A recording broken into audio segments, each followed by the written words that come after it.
কুল হুয়াল্লাহু আহাদ আল্লাহুস সামাদ লাম ইয়ালিদ ওয়া লাম ইউলাদ ওয়া লাম ইয়াকুল লাহু কুফুয়ান আহাদ। আরে আরমান ভাই, আপনি কই যাইতেছেন? আজান দিছে ভাই, নামাজ পড়তে যাইতাছি, তোমরাও চলো আমার সাথে। অবশ্যই ভাই, চলেন। কুল হুয়াল্লাহু আহাদ আল্লাহুস সামাদ লাম ইয়ালিদ ওয়া লাম ইউলাদ ওয়া লাম ইয়াকুল হুয়াল্লাহু আহাদ আল্লাহুস সামাদ লাম ইয়ালিদ ওয়া লাম ইউলাদ ওয়া লাম ইয়াকুল লাহু কুফুয়ান আহাদ। আরে আরমান ভাই, আসসালামু আলাইকুম। ওয়ালাইকুম আসসালাম। আরমান ভাই, আপনার কাছে না আমার একটা প্রশ্ন ছিল। জি ভাই বলো। ভাই, আপনি সবসময় সূরা ইখলাস কেন পড়েন?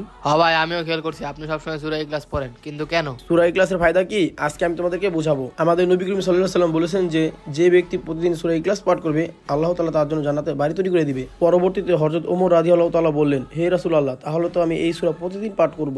এরপর হযরত মুহাম্মদ সাল্লাল্লাহু আলাইহি ওয়াসাল্লাম বললেন, তুমি যদি এই সূরাটি প্রতিদিন পাঠ করতে পারো তাহলে আল্লাহ তাআলা তোমার সকল গুনাহ মাফ করে দেবেন এবং তোমাকে অনেক সওয়াব দিবেন। ধন্যবাদ আরমান ভাই এটার ফায়দা বলার জন্য। আমিও আজকে থেকে প্রতিদিন সূরা ইখলাস পাঠ করব। ইনশাআল্লাহ ভাই, আজকে থেকে আমিও সূরা ইখলাস প্রতিদিন পাঠ করব। বন্ধুরা, ভিডিওটা যদি ভালো লেগে থাকে তাহলে বেশি বেশি শেয়ার করে দিবেন।